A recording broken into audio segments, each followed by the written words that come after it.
everyone, and welcome back to another episode of Hot Mess Podcast. I am your host, Matilda Johnson, and today we are getting messy. So you may have noticed. This is why I took a week off. You may have noticed that I took a week off the podcast, and that's simply because I just needed time to breathe, and I was in my head a lot last week, and I don't think it would have been an enjoyable episode to create if I had continued to be in my head and made an episode. So I took a week off. I'm feeling much better, and I think doing that was exactly what my brain actually needed, because I've ended up having a really wonderful week. I'm going to say it's because the planets are out of retrograde and the sun has come back to Melbourne. It's beautiful weather here, and it's just been a really solid week. I've had good news from work. I went on a 10k bike ride today, which for some people might not sound like much, but for me, I haven't ridden a bike in a hot minute, so it was like an ease back into it kind of ride. And best news, I can finally announce it, because by the time this episode is up, it will have been announced to the public, but my sister got engaged! I'm so excited and happy and overwhelmed by the news. She called the family last night to be like, oh, we need to have a family meeting. And I was like, oh God, what's happened? But yeah, she and her partner Liam are engaged. Congratulations to the both of you. I couldn't be happier. Liam, good luck.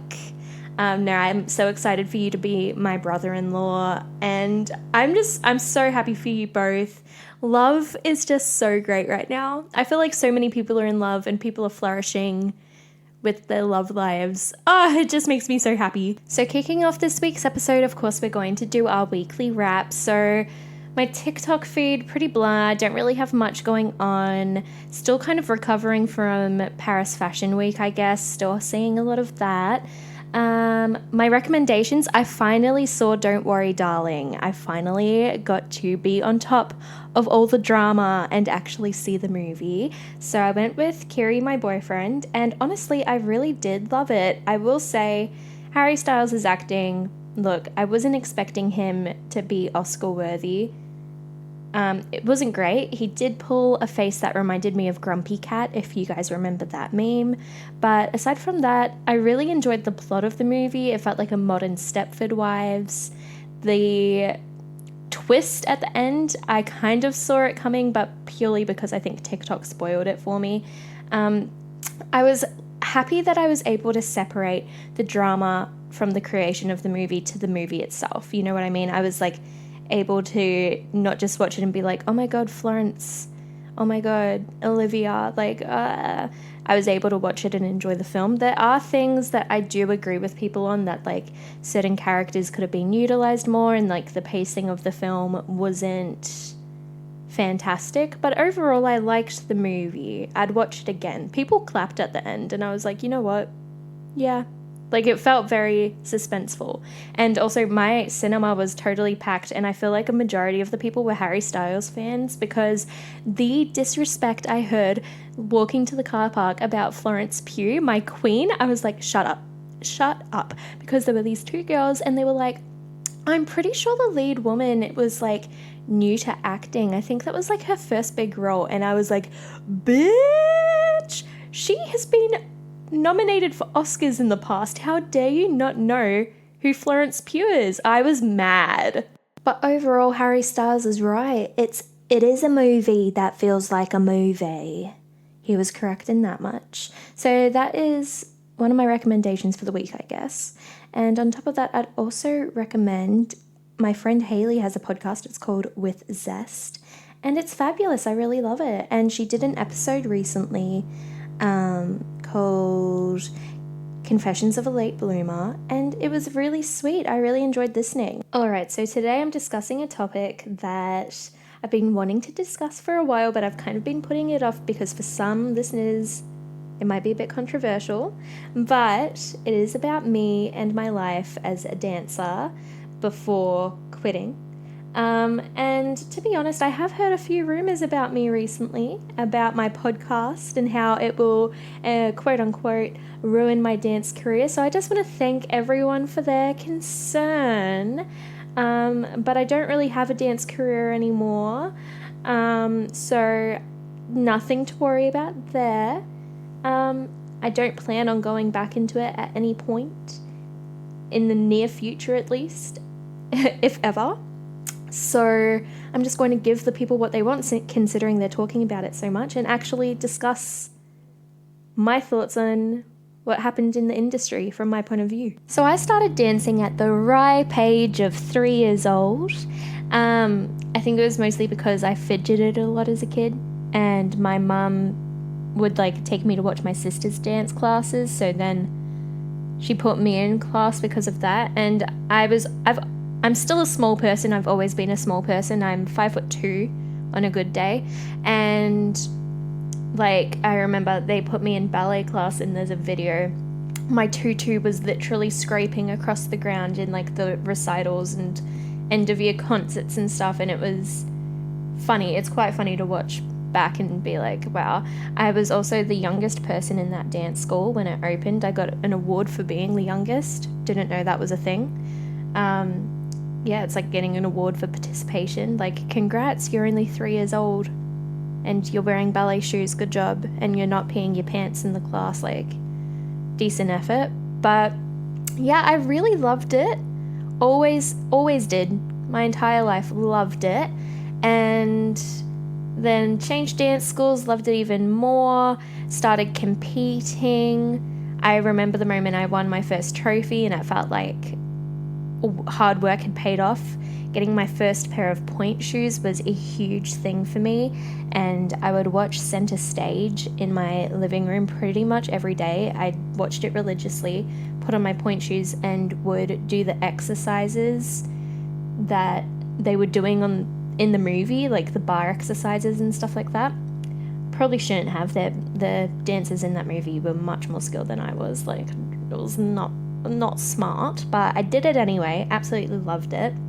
I remember my first big award was like most dedicated dancer or something like that, because truly, like, it was my entire life. It was my personality. People knew me in school as the dancer. My superlative in middle school was the dancer.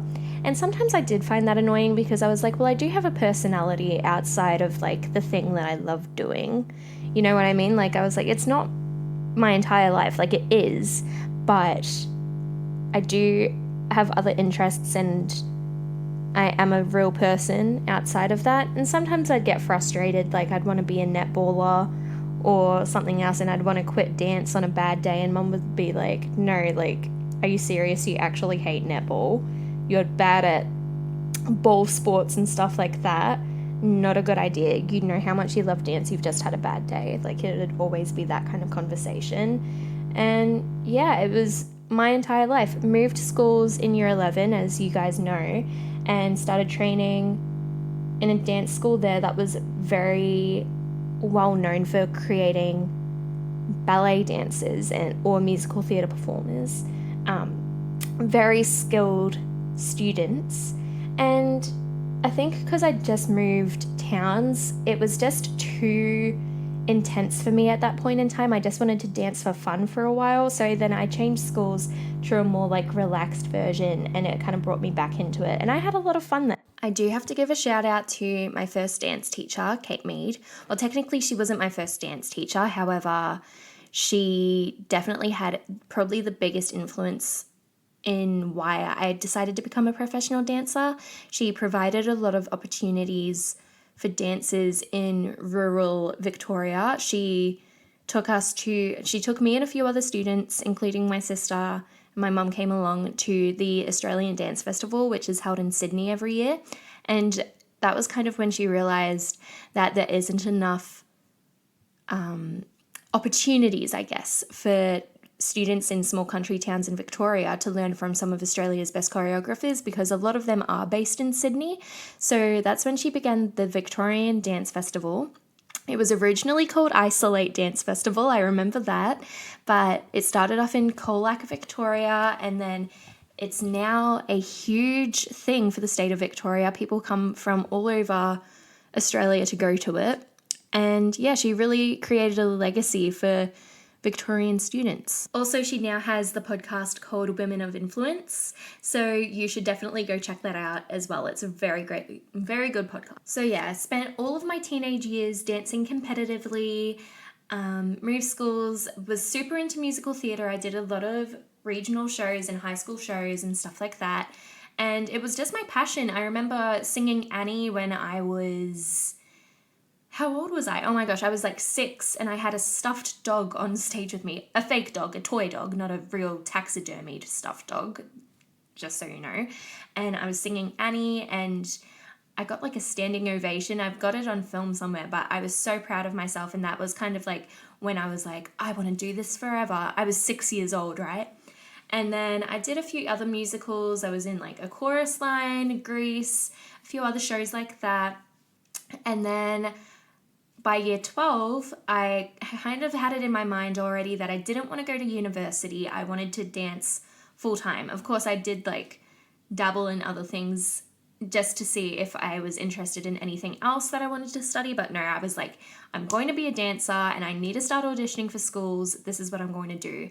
So thanks to my parents who put up with me and drove me to auditions in the middle of year 12 to Melbourne. So I only auditioned for, I think it was 2 schools I ended up going for, because a lot of the dates I just couldn't work around, unfortunately, with travel and stuff, because we were from the country. So I could only make it to a couple, and I ended up getting accepted into both, which I was over the moon about and couldn't believe. And I chose the school that I ended up going to based off the subjects that they had to offer at the time. So I decided I wanted to get my diploma in musical theatre, and the school I chose had that on offer. So that was it. I didn't even end up applying for university, which in hindsight, like, that's kind of a dumb thing to do. I don't recommend, just in case. But yeah, I ended up just being like, not even worth it. Like, I'm going to be a dancer. So I packed up my bags and I moved my little butt to Melbourne, and I lived in this tiny little shitty apartment with my older sister, and it was just around the corner from the studio that I ended up studying at as well. So it kind of worked out beautifully for that reason, because I didn't drive, and yeah, it worked out for a number of reasons. I'm also a very disorganized person sometimes, so it'd be great if I could just run home and get like a pair of dance shoes that I'd forgotten or something like that. So that worked out. And I think because I hadn't lived in Melbourne previously, I hadn't really heard much about what the Melbourne dance scene is like and which studio was like the best for studying at and stuff. Like, I knew all of the studios, I knew of all of them, but I hadn't heard about any history of the studios, any past students talk about it, so I was really keen to go. And I must say, pretty much within the first week, I kind of faced my first experience of being a small fish in a big pond. I guess before that, I'd always been a big fish in a small pond when it came to dancing, because it had always been in small towns. I'd always competed in those small towns and I'd always been successful, or I'd always had like the lead role in a musical. So for me, coming to a studio where it was like everyone was the best wherever they came from, it was very much like Tara and Dance Academy. It was like, yeah, I've got all these skills, but I'm actually not as good as what I'd kind of believed I had been previously. And it was also pointed out to me very quick on that like very fast, that was the case. Can you tell I'm nervous talking about this? Like, I'm fumbling my words and I'm just like, I'm kind of shaking as I discuss this because of the way I've been conditioned to think about dance, I think. But anyway, so basically within the first week, they did this activity where they sorted, it was quite a big school at the time. They had the entirety of the school in one studio learning a combo. And then the director of the studio put people into groups and then made all those groups come out one by one. And my group was rather small. There was only about 3 or 4 of us in that group. So I was freaking out, being like, oh my God, like, do I even remember the steps? Like, really trying to push myself.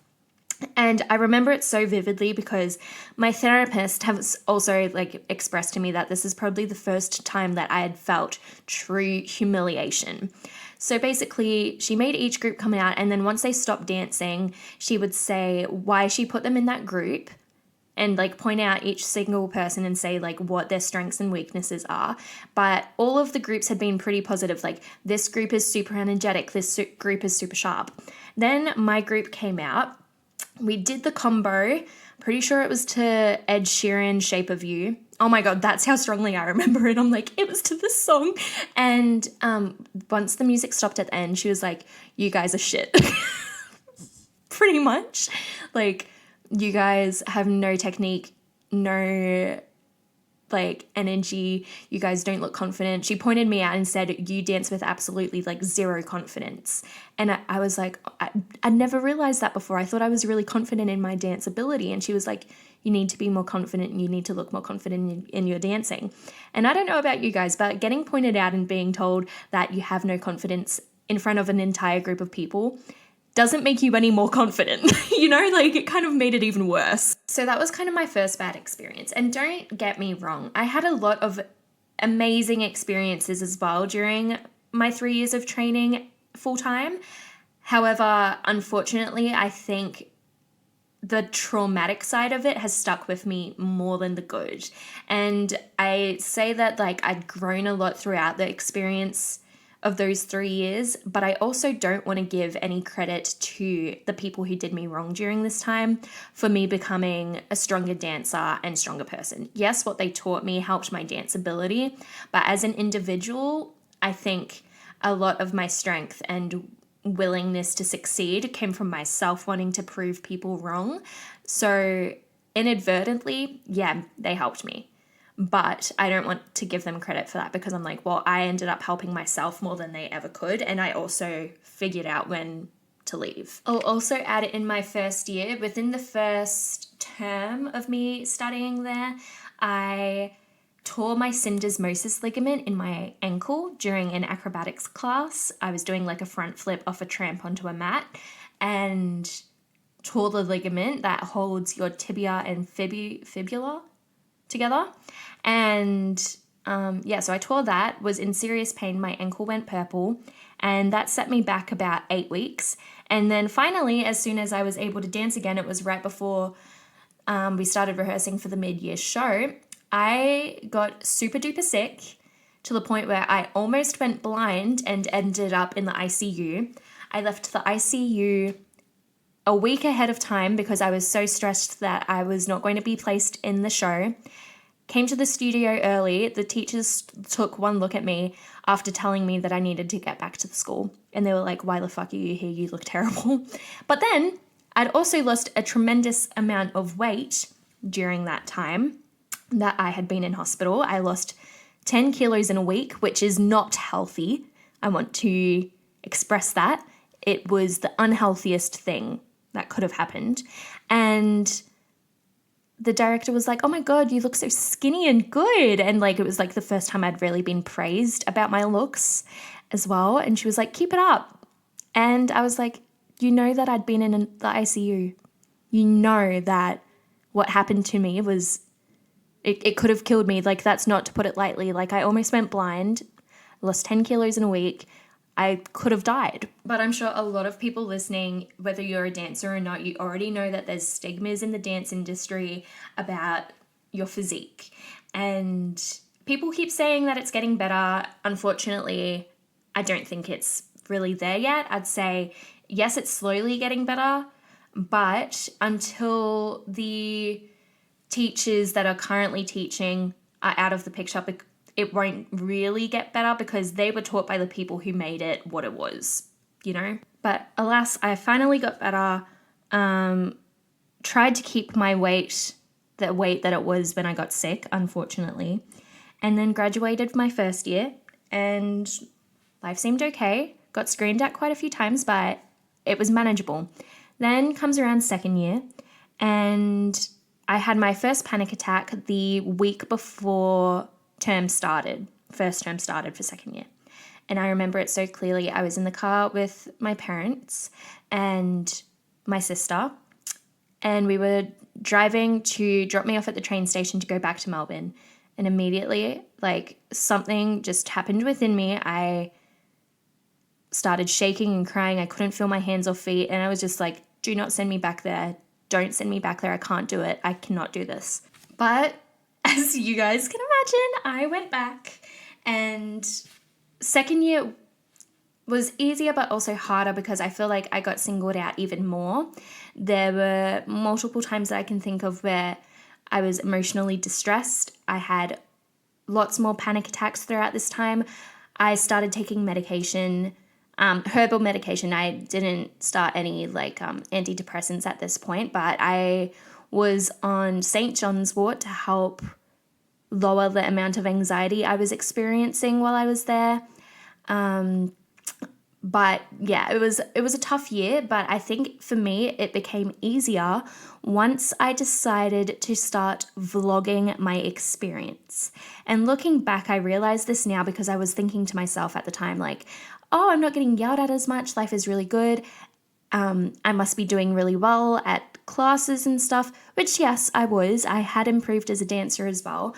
But I think in a way, me vlogging my experience was beneficial to the school, so of course they didn't want to be yelling at me because what I was doing for them was free advertising. By my third year and my final year, I was getting a lot more solos in shows. I was getting lead parts in musical numbers, and I'm not going to dumb myself down and say that it's just because of the fact I was vlogging.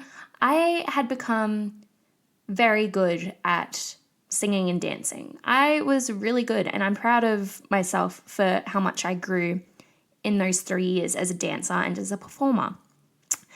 There was one moment where I was even threatened, though, to have my diploma taken away from me if I didn't perform to the best of my abilities and if I didn't push myself more.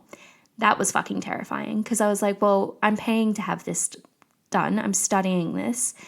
You can't threaten to take a diploma away from me just because you don't think I'm performing as well as I should be. I also find it really funny though because a lot of the vlogs that I created, they're still out on the internet and you can kind of see my highs and lows throughout, and I find it funny looking back on it now because I think I was only vlogging the very best parts, but you can tell when I'd lost a tremendous amount of weight, when I was tired, you could see it. There were episodes where I cried and discussed how hard it was.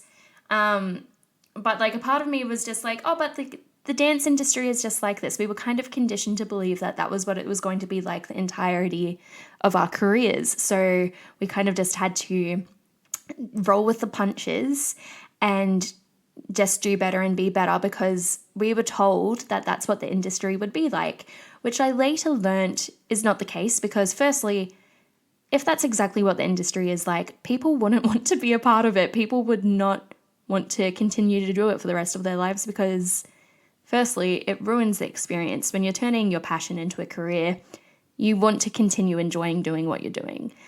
And I can assure you, since I did some professional gigs outside of training, I did learn that it's not always like this. As you guys can probably tell, I'm also glazing over a lot of the stuff that I experienced because firstly, I don't want to relay all of my trauma on the internet just yet. Maybe that's something I'm happy to discuss once I become more confident and comfortable with the podcast itself. And maybe when I also bring on guests who have already expressed that they want to discuss this on the podcast as well and their experiences within the dance industry.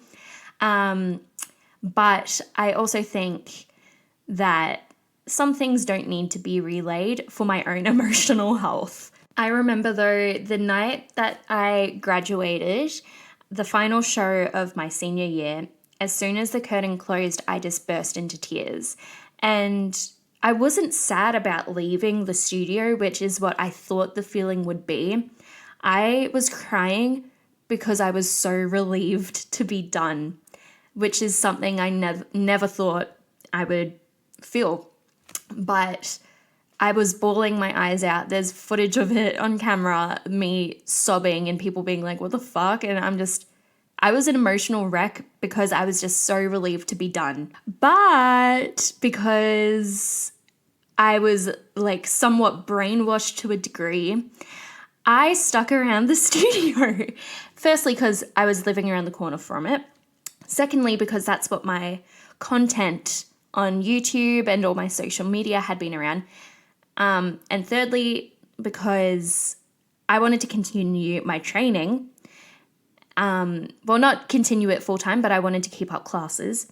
And fourthly, because I got hired by the studio to work on their social media, which at the time I thought was a blessing. I thought they saw something in me with my creative talents, which is funny because my social media is not that fabulous. But I also thought being on the director's radar would mean that I got sent for more auditions, or that I built up this kind of relationship with her that would be really good for me in my career. I was working for them every day in the studio almost all day every day for $200 a month. $200 a month. It was terrible. It was the pits. It was the pits. I was working 5 jobs at the time aside from that, but that was my main job.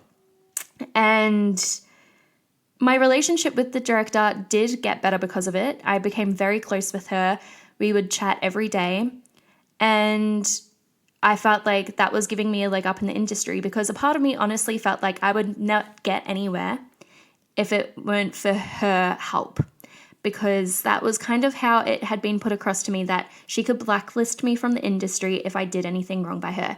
Which is funny because I'm making this podcast now, but guess what? I'm not in the industry anymore. I'm really nervous I'm going to get a cease and desist, but this is my experience. My wet dream is that all the people who were treated poorly by the studio director all come together and like they stand up for themselves. That's like my wet dream. So I stuck around working for her. I ended up pretty much assisting her for some parts of it for a year, and that was during 2020 as well. So a lot of it was long distance contact due to the pandemic and having to stay at home. And then whenever we were able to go back to dancing, whenever the studio would open up again, I would be there. And then I'd have to be long distance again. Then I'd go back to the studio. Then it would be long distance again. And it was like that for pretty much the whole year. Then we filmed the end of year show. I was there for all of the rehearsal period, for all of the filming process, because they decided to make it a film rather than having an audience, because that wouldn't have been allowed. And then the next year I was again working for her. So I was going into my second year of working for her, and I was getting some new headshots and body shots taken for my portfolio and to use for auditions, stuff like that. My passion hadn't died yet. During 2020, it was a bit hit and miss though.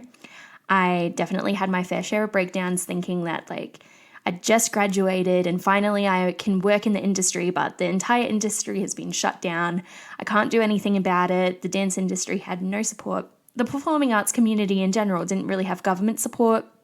So I was freaking out, thinking my career could be over because of that. It wasn't. By the time that the pandemic kind of started to phase out and we weren't doing lockdowns anymore, I was able to go back to dancing and stuff like that, and training and making sure that I was back in shape for it. And I was getting headshots and body shots done, sent them to my director, got a few messages back being like, oh, I think this is better, whatever. I come into the studio the next day to work. No, I didn't go into the studio the next day to work. I went into another job that I had in a restaurant I was working at, and I got a call from the director, who was also my agent. I must add that in. She was also my agent, and she was like, are you at your other job right now? And I said yes. And she was like, can you go back into an office or something so you can have some privacy? And immediately I was like, oh God, what's this going to be about? And she tells me, I can hear her voice through the phone, like, knowing that I was at work. She says, you've become really fat. You need to lose weight. I preferred the weight you were when you were studying. And might I add, whilst I was studying, she was fully aware of the fact that I had an eating disorder. So naturally, I immediately just burst into tears. Because what else do you do when you get told something that awful by somebody who you thought you were starting to build a good relationship with, and somebody who's seen you during some of the worst times of your life, and also who's seen you grow from some of the worst times in your life? I thought I was at a point in my relationship with her where I thought she's now understanding of who I am, my experiences in life, and is proud of me, but I guess not. And when I hung up the phone, I was still at work, so I had to just pull myself together and get back to work. And then I went to the studio the next day, took a class, and she asked me what I was doing for the rest of the day. And I was like, oh, I'm going to a boxing class after this. And she was like, oh, good. Yes, that's really good. That's a good workout. You'll get toned after that. And I was like, okay. And then when I left the studio, that was the last time I was there. I did not know that going into it, but as soon as I stepped foot out of that studio, I was like, I am never coming back here ever again. And I'm proud of myself for the fact that I made that decision kind of subconsciously. I never ended up calling her to tell her I quit. I never sent any emails. I just didn't show up ever again. Never replied to her messages, never picked up the phone. Which, yes, I know is unprofessional. It's unprofessional, but for me and my mental health, that is what I had to do. I went to a few dance classes here and there, not at that studio, but eventually the more and more I danced, the more upset it would make me, and I wouldn't feel class leaving, like feeling fulfilled like I usually would. Instead, it made me fall deeper and deeper into a depression, making me feel like I could no longer do it, and that it no longer gave me the feeling that it had my entire life, which, as you can imagine, is such a hard thing to come to terms with when you've done something your entire life and you were building your career out of something that you loved, and then suddenly thinking to yourself, I can't do this anymore. It kind of gave me this weird, kind of like, it was an existential crisis. It was a bit of a quarter life crisis, thinking, what am I without dancing? It's all I've ever known my entire life. I don't know who I am without this, but I need to find who I can be without it. And that's still something I'm figuring out. I'm still learning my new passions and taking it one step at a time. I think I'm now in a comfortable place where you know what? I caught up with a few people last weekend who were from that studio I went to, and I'd kind of avoided catching up with people from that studio for a long time. Like, I talk to people on social media, but I kind of avoid seeing people one-on-one because of the feeling that it gives me. And I'm not going to lie, like, some of those people are very close friends of mine or were my best friends during that time. But it immediately takes me back to the feelings that I had during full-time, which was very dramatic and traumatic. And so sometimes seeing the people from that time just takes me back into those feelings, and it's not something that is good for me. I think slowly, the more I do it, the easier it gets, and the more I can disassociate them from the training and the school and the drama that surrounded it. And that's good. But when I saw them over the weekend, they were asking me what I was doing now and if I'm still dancing. And it was the first time that I confidently said, no, I'm not dancing anymore. And I don't plan on it. And it felt so good to say that, which was weird because, again, I never thought in my whole life that that's something I would say. I thought I was going to do it till the day I died. But yeah, it was such a relief to say I'm not a dancer anymore. And yeah, it just felt like a very freeing thing to say. I would say though that it's still hard watching my friends, especially so for instance, my best friend Lexi. Hi Lex. She's become very successful as a dancer, and I could not be more proud of her.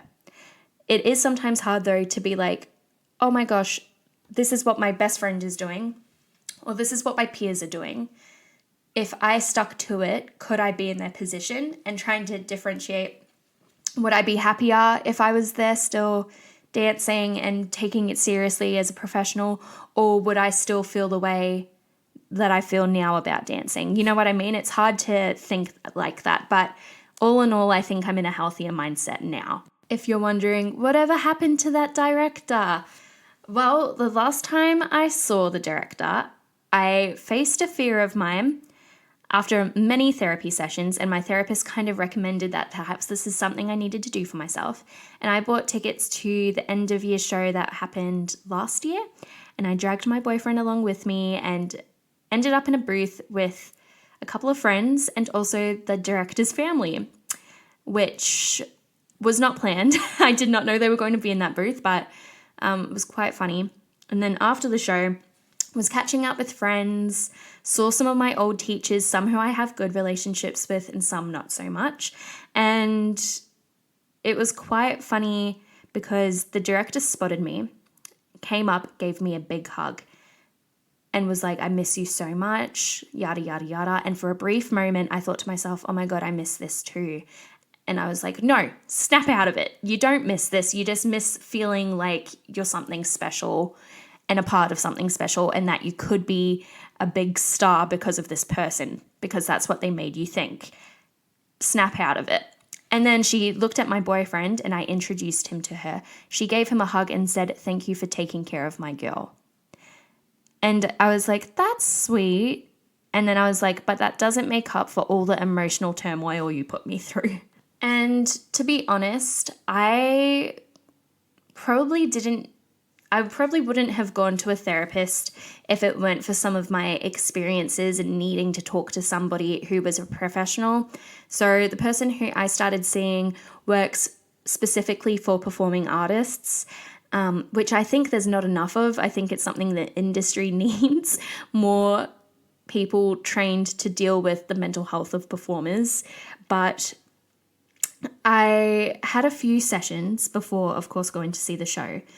And my very first session, the teacher was like, list all the times that the therapist said, list a bunch of times that your director made you feel a certain type of anger, frustration, sadness, humiliation, anxiety, etc. And after I finished, I hadn't cried or anything like that. I just listed all the things that had happened to me. And the therapist looks at me and says, what she did to you is emotional abuse. She abused you for 3 years, probably longer than that, considering I was working for her. And as soon as he said that, I just broke down, because in my mind, my experience was totally normal, because I didn't know of anything else the entire time I'd been training. I saw that happen to every single person. And then I met people from other performing arts schools and I heard similar stories from them. So in my mind, I was like, oh, this is just normal behavior. It's not. Being treated the way that I was, or that many of my friends have been, it's not normal, and it was abusive. And hearing the word abuse kind of made me realize the severity of the behavior of some directors and other people within the industry. Sorry, had to take a break there because I was getting a bit worked up over the topic. Because, to be honest, I'm now 24. I started dancing when I was 3, and I trained full-time from the age of 19 through to 21, and was working professionally for my 21st, my 22nd years of life. And it's still a bit raw, some of the emotions I feel around it, because ultimately this was my childhood dream. And although I don't want it for myself anymore, knowing the way it broke down for me, it's painful, because it's like that was something I adored so much that now brings me sadness instead. And that's a tough pill to swallow. But that's my entire dance history, I guess. I have considered going back to a class just for funsies. It does bring me a lot of anxiety, although it's something I want to work towards. Let's hope by the end of this year, I'll go to at least one class. Let's make that a goal. And kind of just do it for fun and do it for myself. I think that's something I need to start thinking about, just doing it for myself. I see a lot of my friends still from dancing who are being successful, and I couldn't be more proud of them because I know that they would have had to fight some mental battles as well to get to where they are.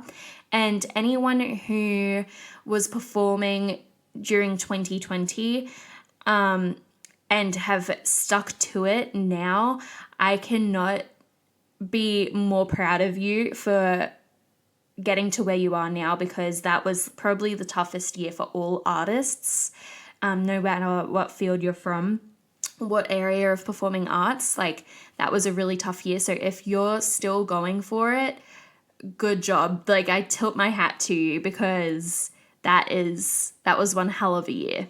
And to any other performers who've kind of been in my position and where they've like lost their passion, because I know that happened to many people as well during that year, I hope you're okay, and I hope that you're finding something else that you love, and I hope that you're also kind of finding yourself, because I guess in performing you do get lost and you do lose yourself a bit because you're constantly playing a character or expressing an emotion that might not be true to how you're actually feeling. And so I hope that you're kind of finding yourself a bit more and you're learning to move on, and that you're finding love within yourself as well, because that is also something that you have to relearn. And I hope that you know that you're not alone. You've actually got a whole community around you of people who are in the same boat, and yeah, you're not alone. So to all the people who've asked me to speak on the topic about my experience in the dance community, there you have it. Thank you to all the people again who expressed concern over my career as a dancer because of my podcast. No need to worry about that. But yeah, I'm doing much better. I just want people to know that as well, because I have a lot of people who aren't a part of the dance community ask me about dancing as well.